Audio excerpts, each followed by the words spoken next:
Pada video kali ini, saya akan menceritakan tentang sejarah awal orang Israel pada saat pertama kali datang ke Mesir, sebagaimana yang tertulis di dalam Alkitab dan kitab suci lainnya. Sejarah ini juga pernah dicatat dalam kitab Yasar atau kitab orang jujur, yang juga dijadikan panduan oleh orang Yahudi. Di samping kitab Yasar, ada juga beberapa kitab yang masih dipegang oleh orang Yahudi sampai sekarang, yaitu kitab Henokh, kitab Yobel, dan kitab Esdras. Dan dari keempat kitab Ibrani tersebut, hanya kitab Yasar atau kitab orang jujur yang mencatat secara rinci sejarah perjalanan orang Israel ke Mesir, meskipun kitab ini tidak termasuk dalam kanonik Alkitab. Kitab Yasar atau kitab orang jujur dalam bahasa Ibrani disebut Sefer HaYasar. Sefer artinya kitab, sedangkan Yasar artinya lurus, jujur atau benar. Kata Yasar bukanlah nama orang, tetapi hanya merupakan judul yang berarti betul, benar, dan atau kisah yang benar. Nama itu bisa berarti kitab yang jujur atau catatan yang sebenarnya. Seperti bagaimana kita memandang karya tulisan Flavius Josephus, sejarawan Yahudi abad pertama, sebagai laporan yang benar dari sejarah kuno yang ditulis pada abad pertama Masehi, orang-orang Yahudi tampaknya juga menganggap kitab Yasar dengan penilaian yang sama.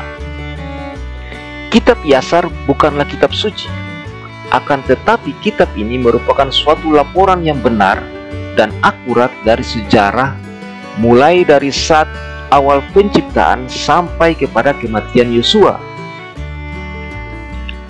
Ada suatu kutipan sejarah dalam kitab Yasar atau kitab orang jujur terkait perjalanan orang Israel ke tanah Mesir saat terjadinya kelaparan yang melanda saat itu, yang mana dalam kitab itu diceritakan bagaimana Yehuda dan Simon membuat keributan di tanah Mesir saat Yosef menjadi penguasa di tanah Mesir. Kisah keperkasaan yang ditunjukkan oleh Yehuda dan Simon sangat mirip dengan kebiasaan kebanyakan orang Maluku. Atau Anda mungkin dapat mengatakan bahwa ini terkesan cocok logi. Ya, tergantung sejauh mana Anda menilai sejarah ini. Sejarah ini diawali oleh terjadinya kelaparan yang melanda seluruh tanah Kanaan, yang mana saat itu di tanah Kanaan juga bermukim Yakub dan 11 suku Israel dan keturunannya. Singkat cerita, orang Israel saat mengetahui bahwa hanya di Mesirlah ada persediaan bahan makanan berupa gandum, maka atas perintah Yakub, 10 anak-anak Yakub berangkat ke Mesir untuk membeli gandum di tanah Mesir. Dalam perjalanan ke Mesir, ke-10 anak-anak Yakub atau Israel, di samping tujuan untuk membeli gandum, mereka juga berencana untuk mencari Yosef yang telah mereka jual ke orang Mesir sebagai budak. Sesampainya di Mesir, mereka berpencar untuk mencari Yosef dengan memasuki 10 pintu gerbang yang ada di Mesir. Dalam pencarian itu, mereka sama sekali tidak menemukan keberadaan Yosef. Dan karena tidak menemukan Yosef, akhirnya mereka memutuskan untuk segera bertemu dengan penguasa Mesir saat itu untuk membeli gandum sebagai persediaan makanan. Kebetulan yang berkuasa saat itu di Mesir adalah Yosef, yang adalah orang kedua setelah Firaun, saudara mereka sendiri.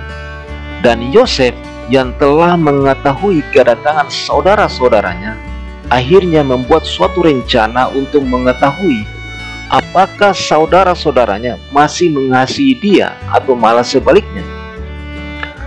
Dalam rencana itu, di hadapan saudara-saudaranya, Yosef menuduh mereka sebagai mata-mata yang datang hanya untuk menyelidiki situasi di tanah Mesir. Yosef akhirnya memutuskan untuk menahan saudara-saudaranya dalam penjara dengan memerintahkan segenap orang perkasa yang ada di Mesir untuk menangkap mereka.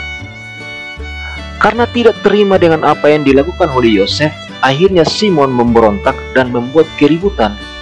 Bahkan orang-orang Mesir yang berusaha mengikat Simon akhirnya jatuh ke tanah dan tak kuasa menghadapi kerasnya kekuatan Simon saat itu. Karena Yosef tahu bahwa tak mungkin ada yang bisa menghadapi kekuatan anak-anak Israel selain keturunan Israel itu sendiri, akhirnya Yosef memerintahkan anaknya, yaitu Manasye bin Yosef, untuk menangkap dan mengikat Simon. Dan hal ini tercatat dalam kitab Yasar atau kitab Orang Jujur pada pasal 51 ayat 43 dan 44, seperti yang saya bacakan ini. Ayat 43, Manasye memegangi Simon dan menahannya dengan kasar dan mengikat dia dan membawanya ke dalam rumah tahanan. Semua anak-anak Yakub tercengang akan perbuatan anak muda itu. Ayat 44, Simon berkata kepada saudara-saudaranya, "Tidak seorang pun dari engkau dapat berkata ini adalah pukulan orang Mesir, tapi ini adalah pukulan dari rumah ayahku." Artinya pukulan dari keluarga anak-anak Israel. Kita dapat lihat bahwa semua orang-orang perkasa di Mesir yang diperintahkan oleh Yosef untuk menangkap Simon, semuanya tak dapat menghadapinya kecuali dari keturunan Israel itu sendiri, yaitu dari Manasye, anak pertama dari Yosef. Setelah Simon ditahan di dalam penjara sebagai jaminan untuk membawa Benjamin, maka pulanglah anak-anak Israel ke Kanaan untuk membawa gandum kepada seluruh keturunan Israel. Singkat cerita, setelah gandum telah habis di pemukiman Israel, akhirnya anak-anak Israel meminta kepada Yakub untuk membawa serta Benjamin ke Mesir sebagai bukti kebenaran atas ucapan mereka kepada Yosef. Awalnya memang Yakub tidak mengizinkan untuk membawa Benyamin, disebabkan kakaknya dari ibu yang sama, yaitu Yosef, telah hilang. Namun karena kelaparan itu begitu hebat, akhirnya Yakub mengizinkan untuk membawa juga Benjamin ke tanah Mesir. Sesampainya di Mesir, akhirnya ke-10 anak-anak Israel menghadap Yosef untuk membeli gandum serta membebaskan Simon yang sebelumnya telah ditahan. Yosef saat melihat Benjamin akhirnya mengizinkan mereka membeli gandum serta membawa pulang Simon. Saat anak-anak Israel telah melangkah keluar dari tanah Mesir setelah membeli gandum, ternyata Yosef telah menaruh piala peraknya dalam karung Benjamin sebagai siasat untuk menahan Benjamin, serta menuduh orang-orang Israel yang telah mencuri piala peraknya. Saat melihat Benjamin akan ditahan oleh Yosef karena dituduh telah mencuri, maka amarah Yehuda memuncak dan tidak terima adiknya Benjamin dituduh mencuri. Yehuda kemudian memerintahkan saudara-saudaranya untuk menyandang pedang serta bersiap untuk menghancurkan Mesir. Yehuda dengan kekuatannya menghentakkan kakinya di tanah, kemudian mengeluarkan suara keras sehingga menyebabkan seluruh tanah Mesir dan kerajaannya seperti gempa bumi yang dahsyat. Bahkan orang-orang perkasa yang berusaha menahan Yehuda, ada yang mati saat itu juga. Yosef karena melihat tidak mungkin ada orang Mesir yang mampu menghadapi Yehuda dan saudara-saudaranya, akhirnya memanggil Manasye anaknya untuk menghentikan Yehuda. Dan hal ini dicatat dalam kitab Yasar, kitab Orang Jujur pada pasal 54 ayat 53 dan 54, seperti yang saya bacakan ini. Ayat 53, Yosef memerintahkan anaknya Manasye, dan Manasye pergi dan mendekati Yehuda dan menaruh tangannya di atas bahunya, maka amarah Yehuda ditenangkan. Setelah Yehuda merasa amarahnya ditenangkan oleh Manasye, anak Yosef, kemudian dia berkata seperti dalam ayat 54 yang berbunyi, Yehuda berkata kepada saudara-saudaranya, "Jangan ada padamu berkata bahwa ini perbuatan seorang pemuda Mesir, karena ini perbuatan dari rumah ayahku." Anda dapat simak dalam sejarah yang saya sebutkan ini, bahwa keperkasaan Simon dan Yehuda tidak bisa ditaklukkan atau dihentikan oleh banyaknya prajurit Mesir saat itu. Namun saat Manase, anak pertama dari Yosef, memegang atau memukul pundak Yehuda dan Simon, barulah amarah mereka bisa dihentikan. Pelajaran apa yang dapat kita ambil dari sejarah ini? Cara Manase menghentikan Simon dan Yehuda juga ada pada orang Maluku. Orang Maluku sudah terkenal sejak dahulu kala sebagai petarung yang tangguh dan tak pernah kenal rasa takut pada siapapun, baik pada saat ia sendiri apalagi dalam suatu kumpulan. Anda sebagai orang Maluku mungkin pernah mengalami atau mendengar bahwa apabila ada orang Maluku yang mempunyai kekuatan tertentu dan orang itu melakukan keributan dan tak ada seorang pun yang dapat menghentikannya, namun saat ada orang lain yang memiliki akar kekuatan yang sama datang kemudian memukul pundaknya, maka orang yang tadinya melakukan keributan pasti seketika itu juga akan diam dan memilih untuk mengalah.